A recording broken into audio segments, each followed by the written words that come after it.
audio lecture is presented by www.islamicresearchacademy.com. Alhamdulillah, nahmaduhu wa nasta'inuhu wa nastaghfiruh wa na'udhu billahi min shururi anfusina wa sayyiati a'malina man yahdihillahu fala mudilla lahu wa man yudlil fala hadiya lahu wa ashhadu an la ilaha illa Allah wahdahu la sharika lahu wa ashhadu anna Muhammadan 'abduhu wa rasuluh. يا أيها الذين آمنوا اتقوا الله حق تقاته ولا تموتن إلا وأنتم مسلمون. يا أيها الناس اتقوا ربكم الذي خلقكم من نفس واحدة وخلق منها زوجها وبث منهما رجالا كثيرا ونساء واتقوا الله الذي تساءلون به والأرحام إن الله كان عليكم رقيبا. يا أيها الذين آمنوا اتقوا الله وقولوا قولا سديدا يصلح لكم أعمالكم ويغفر لكم ذنوبكم ومن يطع الله ورسوله فقد فاز فوزا عظيما. أما بعد فإن أصدق الحديث كتاب الله وخير الهدي هدي محمد صلى الله عليه وسلم وشر الأمور محدثاتها وكل محدثة بدعة وكل بدعة ضلالة وكل ضلالة في النار ثم أما بعد. আজকের বিষয়ক গুরুত্বপূর্ণ আলোচনায় সম্মানিত উপস্থিতি সুধী ভাই এবং বোনেরা, তাহিয়াতুল ইসলামের মাধ্যমে আমরা আবারও শুরু করছি। আপনাদের সকলকেই তাহিয়াতুল ইসলাম, আসসালামু আলাইকুম ওয়া রাহমাতুল্লাহি ওয়া বারাকাতুহু। আলোচ্য সূচির মধ্যে রয়েছে আল্লাহর সাথে রিলেটেড অনেক কিছু বিষয় আছে।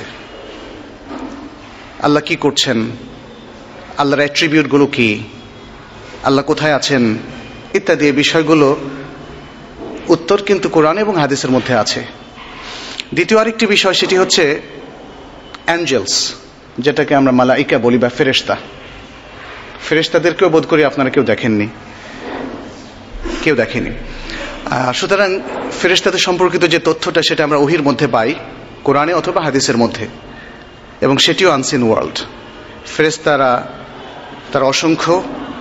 আল্লাহ তাআলা তাদেরকে একটা বিশেষ বস্তু থেকে সৃষ্টি করেছেন, তাদের নেচার আছে, তাদের কাজ দেওয়া হয়েছে, এবং সেই কাজগুলো আমরা ওহীর মাধ্যমে পেয়ে থাকি। সুতরাং ফেরেশতা বা অ্যাঞ্জেলস তারাও এই আনসিন ওয়ার্ল্ডের বাসিন্দা। থার্ড হচ্ছে কিছু বিষয় আছে যেগুলোর সাথে এই আনসিন ওয়ার্ল্ডের একটা রিলেশন আছে, যেমন আল্লাহর গ্রন্থগুলো, যে গ্রন্থগুলো তিনি বিভিন্ন নবী রাসূলদের উপর প্রেরণ করেছেন, সেই ইনজিল অথবা তাওরাত অথবা জাবুর কিংবা সর্বশেষ আল কোরআন, এগুলো আমরা আমাদের হাতে দৃশ্যমান দেখতে পাচ্ছি। কিন্তু আনসিন ওয়ার্ল্ডের সাথে রিলেশনটা হলো আল্লাহ তাআলা তা নাজিল করেছেন, অ্যাঞ্জেলের মাধ্যমে তা নাজিল করেছেন। ফলে একটা রিলেশন আনসিন ওয়ার্ল্ডের সাথে সেখানে রয়েছে। এরপরে নবীদের কথা, নবীদের সবাইকে মানুষ কিন্তু দেখেছে। অতএব এক অর্থে এই নবীদের কাহিনী এটা কিন্তু আমরা আনসিন ওয়ার্ল্ডের মধ্যে বলবো না, এটা দৃশ্যমান। তাদের সাথে মানুষ ইন্টারাক্ট করেছিল, তাদের যুগের লোকেরা তাদেরকে দেখেছে, তারা বিবাহ করেছেন, তারা খেয়েছেন, তারা শহরে বন্দরে ঘুরেছেন এবং আল্লাহর দ্বীনের দিকে মানুষকে ডেকেছেন। কিন্তু তাদের নবুয়তটা এটা কিন্তু কেউ দেখেনি। কিভাবে তারা নবুয়ত প্রাপ্ত হলেন এবং কিভাবে তারা নবী হলেন, এই জিনিসটাকে ফিজিক্যালি প্রুভ করার কোনো সুযোগ নেই, কিন্তু ইন্টেলেকচুয়ালি প্রুভ করার সুযোগ আছে। এরপরে হচ্ছে আখিরাত, যেটাকে আমরা হিয়ার আফটার বলি, দ্য ওয়ার্ল্ড হিয়ার আফটার। এটা কিন্তু আনসিন ওয়ার্ল্ড কমপ্লিটলি। মৃত্যুর পরে কবরে কি হয়, কিংবা কবরের পরে রয়েছে হাসর, তারপরে রয়েছে নশর, তারপর রয়েছে হয় জান্নাত অথবা জাহান্নাম, এবং সেখানে তারা বসবাস করবে। এই যে এগুলোর চিত্র পৃথিবীতে থেকে কখনোই এগুলো প্রুভ করার সুযোগ নেই। এগুলো হচ্ছে আনসিন ওয়ার্ল্ড। এবং সর্বশেষ আরেকটি বিষয় হচ্ছে তাকদীর, যেটাকে আমরা ডেস্টিনি বলি, তাকদীর। সেটিও একটা আমাদের জন্য একটা আনসিন ব্যাপার, যেটা আমরা আসলে দেখি না, অনুভবও করি না, আমরা বিশ্বাস করি। এই তো আজকে সবগুলো বিষয় নিয়ে আমাদের আলোচনার সুযোগ আসলে নেই, তবে একটা ইন্টারেস্টিং বিষয় আমরা টাচ করবো ইনশাআল্লাহ। এবং ভবিষ্যতে যদি আপনাদের আগ্রহ থাকে এবং আল্লাহ সুযোগ করে দেন তাহলে অন্যান্য বিষয়গুলো আমরা শেয়ার করতে পারবো ইনশাআল্লাহ। আজকে আমরা আনসিন ওয়ার্ল্ডে আমাদেরই এই পৃথিবীবাসীর আরেক জগতের বিষয় আলাপ করব, সেটি হচ্ছে জিন। আল জিন, আলামুল জিন, দ্য ওয়ার্ল্ড অফ জিন, তাদের সম্পর্কে আমরা কিছু আলাপ করব ইনশাআল্লাহ। যেহেতু আমাদের অনেকেরই ধারণা যে ভূত বলতে আমরা যাদেরকে বুঝি সেটাই বুঝি জিন, ঘোস্ট লাইক ক্রিয়েশন অফ আল্লাহ, মানে ভূতের মতো এক ধরনের জীব, এটাই হচ্ছে জিন। অবশ্য ভূতের কাহিনী পড়েনি এমন কি কেউ আছেন এখানে? মনে হয় না। আমরা ছোট সময় থেকে ভূতের কাহিনী পড়েছি, ভূত সম্পর্কে জানি, অনেক আজগুবি ধরনের গল্প। আর আমি নিজেও ভূতে পাওয়া মানুষকে দেখেছি, অর্থাৎ দাবি করা হচ্ছিল যে হ্যাঁ তাকে ভূতে ধরেছে ইত্যাদি, এই সমস্ত কিছু। একটা ভুল ধারণা আছে এই ভূতরা হচ্ছে জিন, বা জিন বলতে ভূতদেরকে বোঝানো হয়, কিন্তু আসলে ধারণাটা ঠিক পুরোপুরি তেমন নয়। আল কোরআনের মধ্যে অনেকে আমাদের মধ্যে আজকের আধুনিক যুগের আধুনিক মনস্ক শিক্ষিত মানুষ আমরা দেখি যে তারা জিনে বিশ্বাসই করতে চান না। তারা ভাবেন যে যেহেতু সায়েন্টিফিক্যালি এগুলোকে আমরা প্রুভ করতে পারি না, অতএব বিশ্বাসের কোনো প্রয়োজন নেই। এখানে একটা বিষয় বলে নেই, এই ধারণাটা আমাদের মধ্যে আজকে ইভেন মুসলিম সোসাইটিতেও প্রবল হয়ে উঠেছে। কেন? মানে একটা বিষয় আমরা লক্ষ্য করছি যে সায়েন্টিফিক্যালি প্রুভড না এরকম অনেক কিছুকেই আমরা কিন্তু বিশ্বাস করছি। সবচেয়ে আধুনিক মনস্ক যিনি, তিনিও কিন্তু বিশ্বাস করছেন অনেক কিছুতে, এবং এটা বাস্তব। মহাশূন্যের সবকিছু কি আমাদের কাছে আছে, জানা আছে? আর যেটা জানা নেই সেটাকে সবসময় অবিশ্বাস করার প্রবণতা, এটা তো ঠিক নয়। এটা যদি সায়েন্সের যে জিনিসগুলো এখনো এক্সপ্লোরড হয়নি সেক্ষেত্রে প্রযোজ্য হয়, তাহলে রিলিজিয়নের ব্যাপারে প্রযোজ্য হবে না কেন? বিশেষ করে রিলিজিয়নের ক্ষেত্রে সোর্স অফ নলেজ হচ্ছে ওহী। আমরা সাহস করে অনেকেই হয়তো ওহীর অনেক কিছু অস্বীকার করছেন, আবার অনেকেই সাহস করে পুরোটা অস্বীকার করছেন না, আবার অনেকে পুরোটা বিশ্বাস করছেন। বিশ্বাস যদি করতে হয় তাহলে সায়েন্স এবং ওহী এর মধ্যে কনফ্লিকশন তৈরির কোনো প্রয়োজন নেই। তাহলে আনসিন ওয়ার্ল্ডের অনেক কিছুই, মানে যেটা বাস্তবেও আমাদের অজানা, আমরা যদি তাতেও বিশ্বাস স্থাপন করি, নেগেটিভ সেন্সে না নিই, তাহলে ইসলামের অনেক বিষয় যেগুলো আমাদের ফিজিক্যালি প্রুভ করার কোনো সুযোগ নেই, সেগুলোকে অস্বীকার করার কোনো কারণ আসলে নেই। আমরা দেখি যে আল কোরআনের মধ্যে আল্লাহ রাব্বুল আলামিন সূরা জিন সম্পর্কে ব্যাপক আলোচনা করেছেন অনেকগুলো সূরাতে। আমি বলেছিলাম যে আমাদের অনেকেই জিনকে অস্বীকার করার একটা প্রবণতা তাদের মধ্যে আমরা দেখি, এবং তারা অস্বীকার করেন। কিন্তু যারা কোরআনে বিশ্বাস করেন তাদের পক্ষে কি সম্ভব জিনকে অস্বীকার করা? যেহেতু আল কোরআনের মধ্যে জিন সম্পর্কিত ব্যাপক আলোচনা আছে, একটা সূরার নামই তো আছে আল জিন, সূরাত আল জিন, এবং সেই সূরার প্রায় অর্ধেক অংশেই জিনের আলোচনা। আমরা একটু পড়ে দেখব আয়াতগুলো ইনশাআল্লাহ। এরপরে সূরা আল আহকাফের মধ্যে 29 থেকে 32 নম্বর আয়াত পর্যন্ত ভালো জিনরা কিভাবে তারা আচরণ করেন এবং কি কাজ করেন সে সম্পর্কিত সুন্দর একটা ডেসক্রিপশন সেখানে আছে। তারপরে সূরা আল হিজরের মধ্যে সূরা জিন সম্পর্কে আলোচনা আছে, যে সূরাটা আপনারা সবাই জানেন, সূরা আন-নাস। কি বলা হয়েছে শেষে? মিনাল জিন্নাতি ওয়ান নাস। সেখানে জিন এবং ইনসানের মধ্য থেকে যারা শয়তান তাদের কথা বলা হয়েছে। এভাবে আরো অনেকগুলো সূরাতে আমরা দেখব ইনশাআল্লাহ, আলোচনার মধ্যে আসবে যে জিন সম্পর্কিত আলোচনা এসেছে। আমরা একটু মানে জিন সম্পর্কে সবারই একটা কিউরিওসিটি আছে যে ইসলামের দৃষ্টিতে জিনের যে ইতিহাস, তাদের সৃষ্টি কোত্থেকে হয়েছে, কিভাবে হয়েছে, তারা কোথায় থাকে, এই বিষয়গুলো সম্পর্কে একটু আলোচনা করে নেই। সূরা আল হিজরের মধ্যে জিনকে কোন বস্তু থেকে আল্লাহ তাআলা সৃষ্টি করেছেন সে সম্পর্কিত তথ্য রয়েছে। যেমন আল্লাহ তাআলা বলেছেন ওয়াল জান্না খালাকনাহু মিন ক্বাবলু মিন নারিস সামুম। এর আগে তিনি আল্লাহ তাআলা বলেছেন মানুষকে তিনি সৃষ্টি করেছেন ঠনঠনে শুষ্ক কালচে মাটি থেকে, মিন হামাইম মাসনুন, ঠনঠনে শুষ্ক কালচে মাটি থেকে। আর বলেছেন আর জিনকে আমি তাদের পূর্বে অর্থাৎ মানব সৃষ্টির আগে তাদেরকে সৃষ্টি করেছি উত্তপ্ত অগ্নিশিখা থেকে, উত্তপ্ত অগ্নিশিখা থেকে। আর সূরা আর রহমানের মধ্যে, আর রহমান অনেকেরই মুখস্থ আছে সূরাটা। আর রহমানের মধ্যে আল্লাহ তাআলা বলছেন ওয়া খালাকাল জান্না মিন মারজিম মিন নার, আর প্রবল অগ্নিশিখা থেকে তিনি জিনকে সৃষ্টি করেছেন। তাহলে সূরা রহমানের মধ্যেও আমরা পেলাম জিনের ঘটনা, সূরা আল হিজরের মধ্যে সে কথাটি বলা হয়েছে। তাহলে জিনকে সৃষ্টি করা হচ্ছে অগ্নিস্ফুলিঙ্গ থেকে বা অগ্নিশিখা থেকে। তাহলে এটা হচ্ছে জিনের সংজ্ঞা। আল্লাহ তাআলা মানুষকে সৃষ্টি করেছেন, প্রায় 9টারও বেশি স্পষ্ট আয়াত আছে। মানুষকে, প্রথম যে মানুষ আদম আলাইহিস সালাম, তাকে সৃষ্টি করেছেন মাটি থেকে, কাদা মাটি থেকে, এবং যেটা বলা হয়েছে মিন হামাইম মাসনুন, ঠনঠনে শুষ্ক কালচে মাটি থেকে। আর জিনকে সৃষ্টি করেছেন তিনি উত্তপ্ত অগ্নিশিখা থেকে। তাহলে মানুষের সংজ্ঞা, যদি সৃষ্টিগত সংজ্ঞা বলি, তাহলে মানুষের সংজ্ঞা হচ্ছে যাকে মাটি থেকে আল্লাহ সৃষ্টি করেছেন, আর জিনকে সৃষ্টি করেছেন অগ্নি স্ফুলিঙ্গ বা অগ্নি শিখা থেকে। এ সম্পর্কিত হাদিসও রয়েছে একাধিক। কখন তাদেরকে সৃষ্টি করা হয়েছে সে তথ্যটাও কিন্তু আমরা সূরা আল হিজরের মধ্যে পেয়ে গেলাম। মিন কাবলু, আয় মিন কাবলিল ইনসান, মানুষ সৃষ্টির আগে।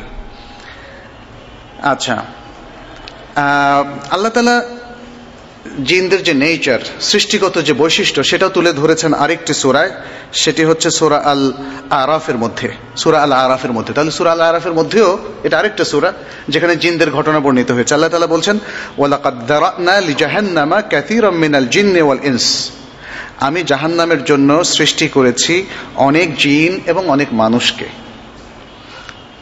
এখানে যদিও আল্লাহ তাআলা বলছেন আল্লাহ তাদেরকে জাহান্নামের জন্য মানে ফিক্সড করে ফেলেছেন, ব্যাপারটা মানে এইভাবে বুঝলে হবে না, বরং আল্লাহ সৃষ্টি করেছেন সমস্ত মানুষকে, সমস্ত জিনকে। তাদের মধ্যে যারা ভালো কাজ করবে তাদের জন্য আল্লাহ তাআলা জান্নাত নির্ধারণ করেছেন, আর যারা খারাপ করবে তাদের জন্য জাহান্নাম নির্ধারণ করেছেন। এটাকেই আল্লাহ তাআলা তার আরেকটা এক্সপ্রেশন এখানে তিনি আমাদের সামনে পেশ করেছেন, যে মানুষ, একদল জিনকে একদল মানুষকে তিনি জাহান্নামের জন্য সৃষ্টি করেছেন। আর এরপরে বলা হচ্ছে যাদেরকে তিনি জাহান্নামের জন্য সৃষ্টি করেছেন তাদের বৈশিষ্ট্য হলো লাহুম কুলুবুন লা ইয়াফকাহুনা বিহা, তাদের হৃদয় থাকবে, হার্ট থাকবে, but they will not comprehend and they will not understand by their heart. তারা তাদের হৃদয় দিয়ে কোনো কিছু অনুভব করবে না, সত্যকে অনুধাবন করবে না। ওয়ালাহুম আয়ুনুন, এবং তাদের থাকবে চোখ, লা ইউবসিরুনা বিহা, যা থেকে তারা অবজার্ভ করতে পারবে না, দেখতে পাবে না। ওয়ালাহুম, এখানে ইউবসিরুন বলতে আসলে গভীর দৃষ্টি, গভীর জ্ঞান, চোখ দিয়ে শুধু দেখা নয়, বরং চোখ দিয়ে জানা বা নলেজের যে ব্যাপারটা, অবজারভেশনের যে ব্যাপারটা, সেটা এখানে বোঝানো হয়েছে। চোখ আছে, চোখ দিয়ে তারা ভাষা দুনিয়া সবকিছু দেখে, বাট তারা সেটা থেকে শিক্ষা নেয় না, অবজার্ভ করে না। ওয়ালাহুম আযানুন লা ইয়াসমাউনা বিহা, এবং তাদের রয়েছে কান, কিন্তু তারা তা দিয়ে শোনে না। জিন এবং ইনসানদের মধ্যে এই প্রজাতির লোকদের জন্য রয়েছে কি? জাহান্নাম। উলাইকা কাল আনআম বাল হুম আদাল, আল্লাহ বলছেন তারা পশুদের মতো, বরং তাদের চাইতেও বেশি মিসগাইডেড। তাহলে এই হচ্ছে তাদের একটা বৈশিষ্ট্য আল্লাহ তাআলা তুলে ধরেছেন। আচ্ছা, জিনের অনেকগুলো নাম আমরা আরবদের মধ্যে প্রচলিত দেখি। তারা যেমন জিন্নি, তারা জিন্নি নাম দিয়েছে, অথবা আরওয়াহ, আরওয়াহ যেটাকে আমরা ঘোস্ট বলি, এরকম একটা কথা তারাও বলে থাকে। তারপরে কেউ কেউ শয়তান বলতে জিনদেরকে বোঝান, কারণ ওই যে বললাম না, একটা কমন আমাদের আইডিয়া ডেভেলপড হয়েছে, মানে জিন মানে শয়তান, এরকম একটা বিষয়, এই জন্য শয়তান বলতে জিনকে বোঝানো হয়। তারপর আরেকটি শব্দ তারা বলে ইফরিত। ইফরিত অবশ্য কোরআনেও এসেছে, তবে কোরআনে আল্লাহ তাআলা এই শব্দটা ইউজ করেননি, যারা ইউজ করেছে তাদের কথাটা তিনি সেখানে উল্লেখ করেছেন। কাহিনীর মধ্যে এসছে ইফরিতুম মিনাল জিন, সুলাইমান আলাইহিস সালামের যে ঘটনাটা সূরা আন-নামলের মধ্যে এসছে সেখানে। এখানে আমরা একটা হাদিস পাই আল বাইহাকির মধ্যে, যেখানে জিন সম্পর্কে আরেকটু তথ্য দেওয়া হয়েছে। বলা হয়েছে আল জিন্নু সালাসাতু আসনাফ, 3 ক্লাসেস, 3 কাইন্ডস, 3 প্রকার। এক হচ্ছে যারা আকাশে ওড়ে, জিনদের মধ্যে যারা আকাশে ওড়ে। আর এক প্রকার যারা সাপ কিংবা কুকুরের সুরাত ধরে তারা অনেক সময় মানুষের মধ্যে প্রকাশিত হয়। আর আরেক প্রকার যারা ঠিক এই দুটোর কোনো প্রকারের মধ্যে নয়, তারা আসে বা মানুষের আশেপাশে থাকে। এটা তাবারানী এবং হাকিম বর্ণনা করেছেন। জিন সম্পর্কে আমাদের তাহলে কি ধারণা উচিত, কি ধারণা পোষণ করা উচিত এতগুলো দলিলের পর? আমি আপনাদেরকে সূরা জিন থেকে একটু পড়ে শোনাচ্ছি। সূরা জিনে কি বলা হয়েছে জিন সম্পর্কে। বিসমিল্লাহির রহমানির রহিম। কুল উহিয়া ইলাইয়া আন্নাহু ইসতামা'a নাফারুম মিনাল জিন ফাকালু ইন্না সামি'না কুরআনান আজাবা।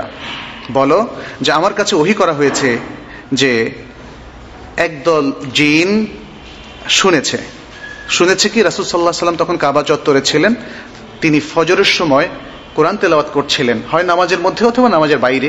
তখন একদল জিন সেখান দিয়ে যাচ্ছিল, তারা তার সেই কোরআনের তেলাওয়াত শুনেছে। ফাকালু ইন্না সামি'না কুরআনান আজাবা।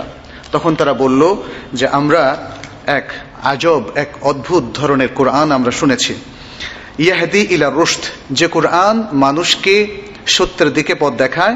ফাআমান্না বিহি, এরপর আমরা তার প্রতি ঈমান এনেছি। ওয়ালান নুশরিকা বিরাব্বিনা আহাদা, এবং আমরা আমাদের রবের সাথে কাউকে শরীক করব না। ওয়া আন্নাহু তাআলা জাদ্দুনা মাত্তাখাযা সাহিবাতান ওয়ালা ওয়ালাদা, আর আমাদের রব অত্যন্ত মহান। মাত্তাখাযা সাহিবাতান ওয়ালা ওয়ালাদা, এবং তিনি কোনো সহধর্মীয় গ্রহণ করেননি, কোনো সন্তানও গ্রহণ করেননি। এভাবে আমরা আরো দেখি যে এখানে বলা হয়েছে ওয়া আন্না যানান্না আল্লান তাকুলাল ইনসু ওয়াল জিন্নু আলাল্লাহি কাযিবা, আমাদের ধারণা ছিল যে মানুষ এবং জিন আল্লাহর প্রতি কখনো মিথ্যা আরোপ করবে না। এটা তাদের একটা, মানে জিনদের একটা কথা। ওয়া আন্নাহু কানা রিজালু মিনাল ইনসি ইয়াউযুনা বিরিজালি মিনাল জিন ফাযাদুহুম রাহাকা, আর মানুষের মধ্য থেকে একদল লোক, তারা একদল জিনের মাধ্যমে তারা জিনের কাছে আশ্রয় গ্রহণ করত, জিনের সেবা করার মধ্য দিয়ে, জিন প্রতিপালনের মধ্য দিয়ে, এবং জিনের মাধ্যমে তারা কিছু সার্ভিস নেওয়ার মধ্য দিয়ে। সে অনেক আগ থেকে ছিল। আজও আমরা কিন্তু লক্ষ্য করি আমাদের সমাজে যারা খোনার কিংবা এরকম কিছু নামে পরিচিত, অবশ্য তারা ফ্রি স্টাইলে এই কাজটা করে থাকে, জিন প্রতিপালন করা অথবা জিনের সাথে একটা সম্পর্ক রাখা অথবা জিনের শরণাপন্ন হওয়া। এখানে জিনরা বলছে যে একদল মানুষ একদল জিনের কাছে শরণাপন্ন হয়ে থাকে, ফলে তারা ওদের অহংকার বাড়িয়ে দিয়েছিল। জিনের শক্তিতে তারা ভাবছে, মানুষরাও অহংকারের মধ্যে যে তারা অসাধ্য সাধন করতে পারে, করতে পারে। জিনের চিকিৎসা আপনারা শুনেছেন ইতিমধ্যে, বাংলাদেশে জিনের বাদশাও নানা ধরনের কীর্তিকলাপ তাদের। অবশ্য তাদের জিনের বাদশা এমন ছিল যে এরা মানুষ, এদেরকে পরবর্তীতে ধরাও পড়তে হয়েছে। তো এইভাবে এই সূরার মধ্যে প্রায় আধাআধি পর্যন্ত জিন সম্পর্কে স্পষ্ট ব্যাপক আলোচনা রয়েছে, এবং এর মধ্যে আমাদের এই সূরার মধ্যে যে লেসনগুলো আছে জিনদের মধ্যে, জিন থেকে আমাদের শেখার কিছু বিষয় আছে। আমি ইনশাআল্লাহ আলোচনা শেষ দিকে সেদিকে আলোকপাত করার চেষ্টা করব ইনশাআল্লাহ। জিনরা কোথায় থাকে? জিনের আগে আমরা শয়তানের বিষয়টা একটু আলোচনা করি, যেহেতু শয়তান যাদেরকে আমরা চিনি, যেমন ইবলিস কানা মিনাল জিন, কোরআনের ভাষা ইবলিসও ছিল জিনের অন্তর্ভুক্ত। আর আজকাল ইবলিসের যে ইবলিসের বংশধর আছে, যাদেরকে আমরা শয়তান নামে অভিহিত করি, তাদের সম্পর্কে ইসলাম কি বলছে? এখানে আমরা দেখি আল্লাহ তাআলা বলছেন ফাকাতিলু আউলিয়া আশ-শায়াতিন ইন্না কায়দা শায়তানি কানা দাঈফা। তিনি বলছেন যে শয়তানদের বন্ধুদের বিরুদ্ধে তোমরা যুদ্ধ করো, সংগ্রাম করো, কারণ শয়তান মানুষকে সবসময় মিসগাইড করে। অতএব একটা রেসিস্টেন্স আমাদের গড়ে তুলতে হবে শয়তানের বিরুদ্ধে, যেহেতু শয়তান হচ্ছে সব ধরনের ইভলের সিম্বল, সব ধরনের মন্দ এবং অমঙ্গলের সিম্বল। সে কথাটি এখানে বলা হচ্ছে যে শয়তানের বন্ধুদের এবং সাঙ্গপাঙ্গ যারা রয়েছে তাদের বিরুদ্ধে তোমরা সংগ্রাম করো, কারণ শয়তানের যে ষড়যন্ত্র সেটি কানা দাঈফা, অত্যন্ত দুর্বল। শয়তানের মূলটা কি? কোরআনে কিন্তু সে কথাটাও তুলে ধরা হয়েছে। শয়তানের মূল হচ্ছে যে ইবলিস, এবং তার শুরুটা কিরকম? প্রথমে তাকে, সে জিন হওয়ার পরেও তাকে ফেরেশতাদের সাথে থাকতে দেওয়া হয়েছিল, এবং এ কথাই সূরা বাকারার মধ্যে বলা হয়েছে ওয়াইদ কুলনা লিল মালাইকাতি ইসজুদু লিআদম, যখন ফেরেশতাদেরকে আমরা বললাম তোমরা আদমকে সিজদা করো, ফাসাজাদু, তারা সকলে সিজদা করলেন। ফেরেশতাদের সাথে ছিল ইবলিস, এবং ইবলিস তখন ফেরেশতাদের কলিগ ছিল এবং তাদের মতোই ভালো কাজের চর্চা করত। কিন্তু কখন সে শয়তান হলো? যখন সে আল্লাহ তাআলার এই নির্দেশকে অমান্য করলো। আল্লাহ তাআলা বলছেন ইল্লা ইবলিস, কিন্তু ইবলিস সে কোনো সিজদা করলো না। ওয়াস্তাকবারা, সে অহংকার করলো, সে অস্বীকার করলো সিজদা করতে। ওয়া কানা মিনাল কাফিরিন, এবং সে কাফিরদের অন্তর্ভুক্ত হয়ে গেল। তাহলে এই হলো শয়তানের শুরু। এটাই হচ্ছে শয়তানের প্রথম ইতিহাস, এবং তারপরে যারা ইবলিসের সাঙ্গপাঙ্গ ছিল, পরবর্তীতে তারা আস্তে আস্তে শয়তানের যে বংশধর এবং মানুষের যে শত্রু হওয়া শুরু করলো, সে কথাটি কোরআন আমাদের সামনে চমৎকারভাবে তুলে ধরেছে। কোরআন বলেছে যে শয়তান হচ্ছে তোমাদের চিরতর শত্রু, সুতরাং শয়তান থেকে তোমরা বেঁচে থাকো। আর ইবলিস যে জিনের অন্তর্ভুক্ত, সে কথাটি সূরা আল কাহফের মধ্যে এসছে, ইল্লা ইবলিস কানা মিনাল জিন্নি ফাফাসাকা আন আমরি রাব্বিহি। ইবলিস জিনদের অন্তর্ভুক্ত এবং সে পরবর্তীতে তার প্রভুর নির্দেশকে সে অমান্য করেছিল। আচ্ছা, ইবলিস বা শয়তানের যে ছবি, যে পিকচার, যে অ্যাপিয়ারেন্স, সেটা কিন্তু কদর্য, সেটা ভয়ঙ্কর, সেই চেহারা মানে সুখকর কোনো স্মৃতি নয়। এবং সে কথাটি কোরআন এভাবে তুলে ধরেছে, ইন্নাহা শাজারাতুন তাখরুজু ফি আসলিল জাহিম। এটি হচ্ছে একটি বৃক্ষ, শাজারাতুন তাখরুজু, যেটাকে জাক্কুম বৃক্ষ বলা হয়। এই জাক্কুম বৃক্ষটা এমন ভয়ঙ্কর, যদি যেটা জাহান্নামী যারা হবে তাদেরকে খাবার দেওয়া হবে, এবং যেটা পেটে গেলে বের হওয়ার সময় তার শরীরের ভেতরের সমস্ত বিষয়, সমস্ত পেটে যা কিছু আছে, পাকস্থলী সহ সব কিছু বের হয়ে যাবে।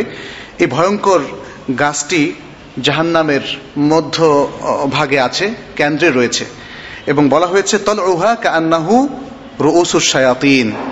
এর যে শাখা প্রশাখা, গাছের যে বিস্তৃতি, এটা হচ্ছে শয়তানের মাথার মতো। তো এটা দিয়ে মূলত ইন্ডিকেট করা হয়েছে তার অ্যাপিয়ারেন্স হচ্ছে ভয়ঙ্কর, দেখতে ভয় পাওয়ার মতো এরকম। তারপরে শয়তানের যেই জিন শয়তান, তার দুটো শিংয়ের কথাও কিন্তু বলা হয়েছে হাদিসের মধ্যে। যেমন বলা হয়েছে যে তোমরা তোমাদের সালাত যখন ঠিক সূর্য উঠে অথবা যখন সূর্য অস্ত যায় এই সময় পড়ো না, কারণ এই সময় সূর্য শয়তানের দুই শিংয়ের উপর দিয়ে উঠে। এখন এই বিষয়গুলো আপনি যদি ফিজিক্যালি প্রুভ করতে যান, তাহলে এর কোনো কিছু আপনি পাবেন না, কারণ এখানে মেসেজটা এসেছে ওহির পক্ষ থেকে। সেটা কিভাবে সম্ভব? আমরা জানি যে আমাদের অনেক কিছু, মানে সামনে আরো অনেক সময় রয়েছে, বিজ্ঞান আরো অনেক নতুন দিগন্ত আমাদের সামনে উন্মোচিত করবে, অনেক নতুন ইনফরমেশন নিয়ে আসবে। আমরা দেখেছি ইসলামের অনেক অনেক বিষয় যেগুলো আগের মানুষ হয়তো বুঝতো না, এখন আমরা বুঝছি, এবং যেগুলোকে এখনকার মানুষ কোরআনের মধ্যে সায়েন্টিফিক ইন্ডিকেশন অথবা হাদিসের মধ্যে সায়েন্টিফিক ইন্ডিকেশন হিসাবে তারা দেখছে। তো সুতরাং এই বিষয়গুলো, ওহির যে ইনফরমেশন, বিশেষ করে যারা মুসলিম রয়েছেন তাদের সেগুলোর প্রতি দৃঢ় বিশ্বাস রাখতে হবে, যদিও সেটা আমরা সায়েন্টিফিক্যালি সরাসরি প্রুভ করতে না পারি। জিনদের খাবার কি? জিনরা কি খায় আপনাদের কারো জানা আছে? জি, মিষ্টি। জিনরা মানুষের খাবার খেতে পারে, এটা অসম্ভব নয়, তবে তাদের প্রধান খাদ্য কি এটা হাদিসে এসছে, হাড় এবং গোবর, এ দুটো। যেমন হাদিসের ভাষা বলা হয়েছে ফাইন্নাহু যাদু ইখওয়ানুকুম মিনাল জিন, সেটা কি আর রাউথ এবং আল ইযাম। আল ইযাম মানে হচ্ছে হাড়, এবং রাউথ মানে হচ্ছে গোবর, অর্থাৎ গরুর যে উচ্ছিষ্ট সেটি। আর এছাড়া অন্যান্য খাবারও তারা খেতে পারে, সেটা নিষিদ্ধ নয়, তবে এটা হচ্ছে জিনদের খাবার। এই জন্যে এগুলোকে ব্যবহার করতে নিষেধ করা হয়েছে ইসলামে, এগুলোকে আমাদের মানে এগুলোকে বিনষ্ট করতে নিষেধ করা হয়েছে। যে কোনো হাড়, সাধারণত পশুর যে হাড়, আমরা যে হাড়গুলো ফেলে দেই আমাদের খাবারের পরে, সেই হাড়গুলো তাদের খাদ্য। এই আর জিনরা কি বিবাহ করে, তাদের কি বংশবিস্তার হয়? হ্যাঁ, সেই ইন্ডিকেশনটাও হাদিসের মধ্যে পাওয়া যায়, যেমন কোরআনের মধ্যেও পাওয়া যায়। সূরা রহমানের মধ্যে বলা হচ্ছে বেহেশতের মধ্যে যারা রয়েছে তাদের কথা, যে লাম ইয়াতমিসহুন্না ইনসুন ক্বাবলাহুম ওয়ালা জান, তাদেরকে স্পর্শ করেনি কোনো মানুষ অথবা কোনো জিন, অর্থাৎ প্রত্যেকেই এতটা নিষ্কলুষ থাকবে, চারিত্রিক কোনো অধপতন কিংবা কলুষতা তাদেরকে স্পর্শ করবে না। সেটি বোঝানোর জন্য বলা হয়েছে যে মানুষও তাদেরকে স্পর্শ করেনি, জিনও তাদেরকে স্পর্শ করেনি। তার মানে এই পৃথিবীতে মানুষ এবং জিনের মধ্যে এই প্রক্রিয়াটা আছে। এর বৈধ প্রক্রিয়াটা হচ্ছে যেমন বিবাহ। তাহলে জিনের মধ্যে মানুষের মতোই বিবাহ প্রথা রয়েছে,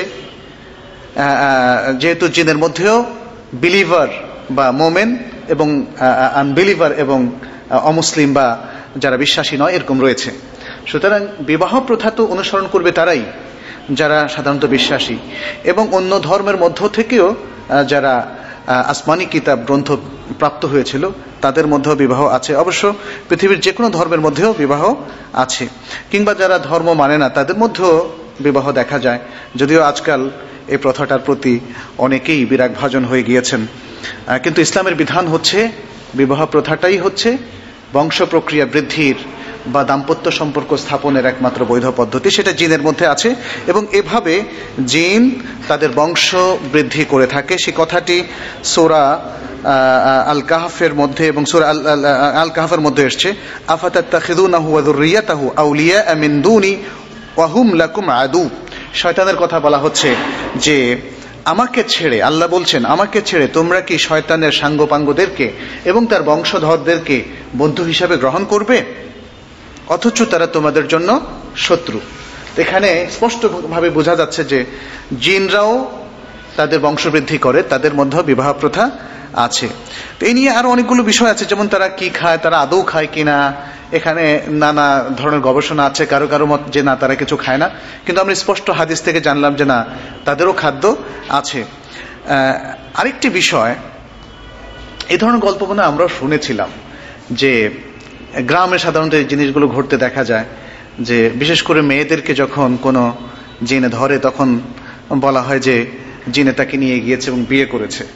এরকম একটা মাসালাও আছে যে মানুষ এবং জিনের মধ্যে আসলে কি বিবাহ হতে পারে কিনা। এই বিষয়টা দেখা গিয়েছে যে ওলামাদের মধ্যে অনেকেই বা স্কলারদের মধ্যে অনেকে উল্লেখ করেছেন সেটা অসম্ভব নয়। যেটা আমরা বলবো সেটা অসম্ভব নয়, তবে এটা অস্বাভাবিক ঘটনা। এটা যদি ঘটে অস্বাভাবিক ঘটনা, যেহেতু আমরা বলেছি জিন সত্য, জিন আল্লাহর একটা সৃষ্টি। কোরআনে এবং হাদিসের মধ্যে এত ব্যাপকভাবে জিনের কথা এসছে যে এটাকে মুসলিম মাত্র কেউই এটাকে অবিশ্বাস করার কোনো সুযোগ নেই। এবং যে কথা আমরা বলেছি যে জিন শুধু আপনি দেখতে পাচ্ছেন না, অথবা আপনি কখনো অনুভব করেননি, অথবা আপনার সামনে জিনের কোনো আলামত প্রকাশ পায়নি, শুধু সেই কারণে আপনি জিনকে অস্বীকার করবেন, এটা কোনো যুক্তি হতে পারে না। বরং যেহেতু জিনের অস্তিত্বের এভিডেন্সটা আমাদের কাছে আছে ওহির মধ্যে, অতএব সেটাকে বিশ্বাস করতে হবে। এখন জিন এবং মানুষের মধ্যে বিবাহ হয় কিনা এই প্রসঙ্গে কথা হচ্ছে যে এটা হতে পারে, হতে পারে, অসম্ভব নয়। তবে এর মধ্য দিয়ে বংশবৃদ্ধি হওয়ার কোনো ঘটনার নজির আমাদের কাছে নেই। এই জিনদের কত বছর তারা বাঁচে এবং তাদেরকে মৃত্যু হয় কিনা, আমরা দেখি যে জিনদের একটা দীর্ঘ বয়স আছে, তারা সেটা পেয়ে থাকে। এর মধ্যে সূরা আরাফের মধ্যে ইবলিস যে জিনদের অন্তর্ভুক্ত ছিল, সে যখন আল্লাহর কাছে বলল আনযিরনি ইলা ইয়াউমি ইউবআসুন, হে আল্লাহ আমি এই মানব প্রজাতি যাদেরকে সিজদা না করার কারণে আজকে আমার এই দুর্দশা, তাদেরকে বিভ্রান্ত করার অনুমতি তোমার কাছে চাচ্ছি, এবং এই অনুমতি চাচ্ছি যে আমাকে এই মিশনে মানে কিয়ামত পর্যন্ত থাকার আমাকে অবকাশ দাও। তখন আল্লাহ তাআলা বললেন ক্বালা ইন্নাকা মিনাল মুনযারিন, যাও তোমাকে অবকাশ দেয়া হলো। তাতে বোঝা গেল যে দীর্ঘ সময় তারা বয়স পাচ্ছে। এবং এটা শুধু ইবলিসের ক্ষেত্রেই নয়, বরং অন্যান্য জিনের ক্ষেত্রেও এটা হতে পারে, অন্যান্য জিনের ক্ষেত্রে হতে পারে। জিন কোথায় থাকে? জিন কোথায় থাকে জানা আছে তো আপনাদের, না? কোথায় থাকে? আশেপাশে। আচ্ছা, সাধারণত কোথায় থাকে? হ্যাঁ, জিন সাধারণত খুব ময়লা পরিত্যক্ত জায়গা বা মনুষ্য বসবাসের অযোগ্য যে সমস্ত স্থান সেগুলোতে থাকে। এমনকি তারা হাম্মামের মধ্যেও থাকে। আমরা অনেক গল্প শুনেছিলাম আমি যখন মদিনায় ছিলাম, মানে যারা ফেস করেছে এরকম কিছু সিচুয়েশন তাদের কাছে শোনা, আমি নিজে প্রুভ করিনি সেটা হচ্ছে যে হাম্মামের মধ্যে, অর্থাৎ যেমন মক্কা থেকে মদিনা যাওয়ার পথে যেখানে স্ট্র্যান্ডেড এরিয়া, একদম আইসোলেটেড, মানুষ থাকে না, কিন্তু হঠাৎ করে কোনো পথিক এসে সে হাম্মামটা ব্যবহার করে, এই ধরনের জায়গাগুলোতেও প্রচুর জিন থাকে এবং এরকম অনেক ঘটনা আমরা সেখানে শুনেছি। যাই হোক, হাম্মামে যে জিন থাকে এই জন্যই কিন্তু আমাদেরকে শিখিয়ে দেওয়া হয়েছে একটা দোয়া, আল্লাহুম্মা ইন্নী আউযু বিকা মিনাল খুবসি ওয়াল খাবাইস। এটা কিন্তু জিন সম্পর্কে বলা হচ্ছে, শয়তান জিন। এই নিকৃষ্ট জায়গাগুলোতে থাকে সাধারণত শয়তান জিন, আর ভালো জিনেরা থাকে ভালো জায়গাতে, মসজিদে, হারামে, কিংবা অন্যান্য ভালো ভালো বড় বড় মসজিদে ইত্যাদি ভালো জায়গাগুলোতে, যেখানে সাধুরা থাকেন, ভালো লোকেরা থাকেন। তাহলে এই যেহেতু ম্যাক্সিমাম জিনই খারাপ, মানুষের মধ্যেও অধিকাংশ লোকই মিসগাইডেন্সের মধ্যে আছে, অতএব ঠিক মানুষও যেমন ধরেন আজকাল মসজিদের চাইতে ক্লাব, তারপরে যেখানে ড্যান্স হয়, যেখানে কনসার্ট হয়, সেখানে দেখবেন স্টেডিয়াম ভর্তি লোক, তাই না? মানুষও বেশি থাকে। জিনদের মধ্যেও তাই, তারা ময়লা জায়গাতে বেশি থাকে, কারণ তারা ম্যাক্সিমামই হচ্ছে মিসগাইডেড, ম্যাক্সিমাম জিন এবং ম্যাক্সিমাম মানুষের মতোই।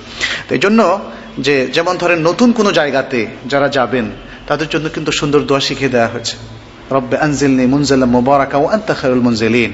হে আল্লাহ, একটা বরকতময় জায়গায় তুমি আমাকে নামাও, অবতরণ করাও, আর তুমি তো সবচেয়ে ভালো অবতরণকারী, মানে অবতরণ করাও সেই সত্তা। তো সুতরাং এই যে দোয়াগুলো আমাদেরকে শিখে দেওয়া হয়েছে, এবং কোনো হাম্মামে বা টয়লেটে যাওয়ার আগে দোয়াগুলো শিখে দেওয়া হচ্ছে, যাতে করে জিনের যে কোনো অমঙ্গল থেকে আমরা বেঁচে থাকতে পারি। জিন আমাদের কি কি ক্ষতি করতে পারে, অথবা আরও নানা ধরনের ব্ল্যাক ম্যাজিকের সাথে তাদের রিলেশন কি, আমরা একটা স্লাইড শোতে আপনাদেরকে সেটা দেখাবো ইনশাল্লাহ, এবং তার থেকে কিভাবে পরিত্রাণ পাবো সেটাও আমরা জানার চেষ্টা করবো ইনশাল্লাহ। জিনদের সুনির্দিষ্ট কিছু পশু আছে আমাদের, যেমন উট আছে, ঘোড়া আছে, যাদের উপর আমরা আগে চড়তাম, এখন তো অবশ্য টয়োটা, মার্সিডিস এগুলোতে আমরা চড়ি। আর তাদের কিছু যানও আছে, আর তারা এই যান ছাড়াও চলাফেরা করতে পারে, যেটা আমরা একটা আগে বলেছি, তাদের মধ্যে কেউ কেউ উঠতে পারে ইত্যাদি। ফলে অল্প সময়ের মধ্যেই তারা বহুদূর পথ অতিক্রম করতে পারে। জিনদের আরও বৈশিষ্ট্য আছে, তারা অন্য প্রাণীর চেহারা ধারণ করতে পারে, এই শক্তি তাদেরকে দেয়া হয়েছে। এই জন্য জিনদের মধ্যে কেউ কেউ সাপ কিংবা অন্য যে কোনো প্রাণীর ছবি ধরে আসতে পারে, এবং সাপের কথাই শোনা যায় যে আমাদের মুসলিম ফ্যামিলিগুলোর মধ্যে অনেক সময় জিনের আক্রমণ ঘটে এভাবে, যেটা তারা সাপের সূরাতে আসে। আচ্ছা, জিনদের শক্তি কতটুকু, জিনদের শক্তি কতটুকু সেটা আমরা কোরআন থেকেও কিছু ধারণা নিতে পারি। যেমন জিনরা চোখের পলকে, তাদের মধ্যে সবাই না, মানুষ যেমন সবাই দৌড়তে পারে না সমান, তাই না? সবাই তো আর 100 মিটার সমান বেগে অতিক্রম করতে পারে না। ঠিক তেমনি কুস্তিতেও সবাই জিততে পারে না, খেলাতেও সবাই ফার্স্ট হতে পারে না ইত্যাদি। মানুষের মধ্যে যেমন সবকিছু তারতম্য আছে, জিনের মধ্যে সে তারতম্য আছে, তাদের সামর্থ্যের মধ্যে তারতম্য আছে। কিন্তু তাদের মধ্যে কেউ কেউ চোখের পলকে পৃথিবীর এক প্রান্ত থেকে আরেক প্রান্তে যেতে পারে। যেমন সূরা আন-নামলের মধ্যে আছে, ইফরিতুম মিনাল জিন, জিনদের একজন ইফরিত, সে বলল আনা আতিকা বিহি ক্বাবলা আন তাকুমা মিন মাকামিক। সুলাইমান আলাইহিস সালামকে বলছিল যে আপনি আপনার এই যে আসনটা, এখান থেকে দাঁড়ানোর আগেই আমি বিলকিসের সেই সিংহাসন এখানে নিয়ে আসতে পারবো। তাহলে কতটা দ্রুত বেগ তার ছিল সেটা বোঝা যায়। ওয়া ইন্নী আলাইহি লাকাউইয়ুন আমিন, আর নিশ্চয়ই আমি এই বিষয়ে অত্যন্ত সামর্থ্যবান এবং শক্তিশালী এবং বিশ্বস্ত। قال الذي عنده علم من الكتاب انا اتيك به قبل ان يرتد اليك طرفك। এখন আরেকজন দাঁড়িয়ে গিয়েছে, সে বলছে আমার স্পিড আরো বেশি। তার কাছে কিতাবে কিছু জ্ঞান ছিল। আসলে জ্ঞান মানুষকে শারীরিক শক্তির বাইরেও কিছু শক্তি দেয়, টেকনিক। তার কাছে নিশ্চয়ই টেকনিক ছিল, কিতাবের জ্ঞান মানে এখানে টেকনিক ছিল। সে বলল যে এর চাইতেও দ্রুত আমি আপনার কাছে নিয়ে আসতে পারবো। আপনি এই যে চোখ যে একবার বন্ধ করে খুলবেন, তার আগে আমি তাকে নিয়ে আসতে পারবো। এটা কি এখন বিশ্বাস করতে কষ্ট হয়? কারণ একটা সময় তো এই যে আমরা এত দ্রুত এখন চলে যাচ্ছি এক দেশ থেকে আরেক দেশে, অথবা রকেট, অথবা আমাদের যে আকাশ যানগুলো যত দ্রুতগামী হয়েছে, এখন মনে হয় এটা আর কঠিন না।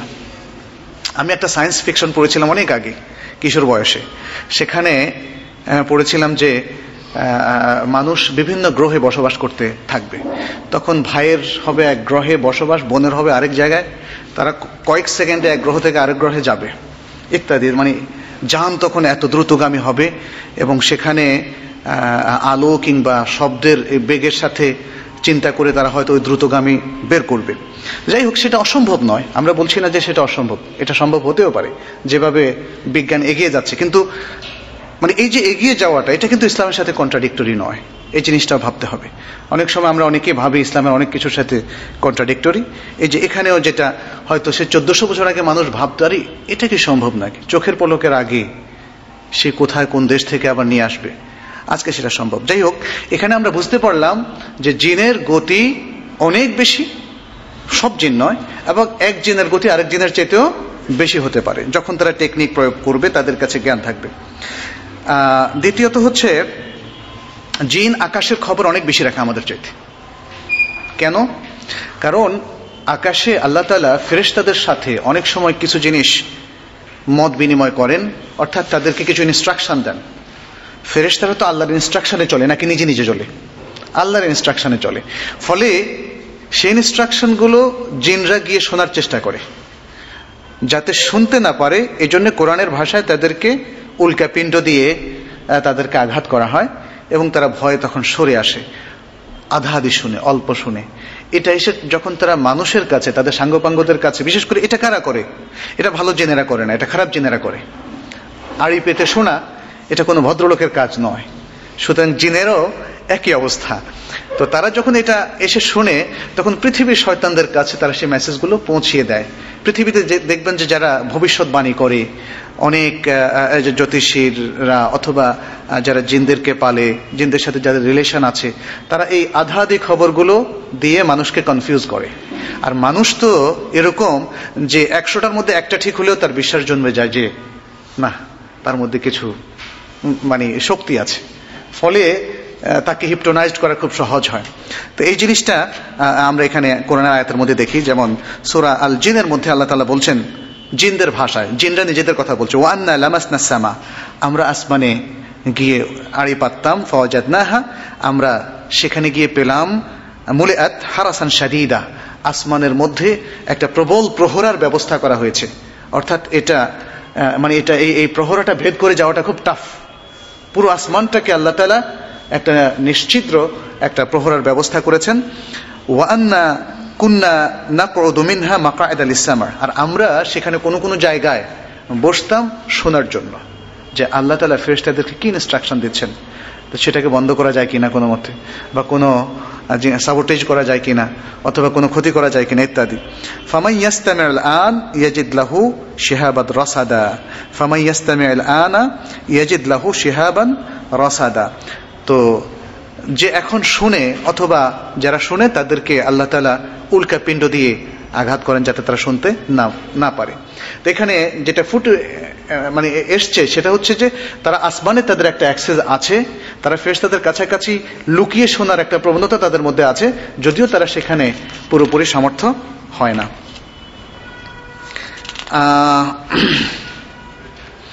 তাদের বিভিন্ন কাজের কথাও সূরা সাবার মধ্যে এসছে, সূরা সাবার 12 থেকে 13 আয়াতের মধ্যে এসছে যে তারা যেমন সুলাইমান আলাইহিস সালামের রাষ্ট্র অনেক কাজ করেছে, এখনো তারা করে, কিন্তু তারা তাদের কাজ, সব কাজের ডেসক্রিপশন আসেনি। সুলাইমান আলাইহিস সালাম তারা কি করেছিল? মেহরাব তৈরি করেছিল এবং বাইতুল মাকদেসের অনেকগুলো স্থাপনা তারা তৈরি করেছিল।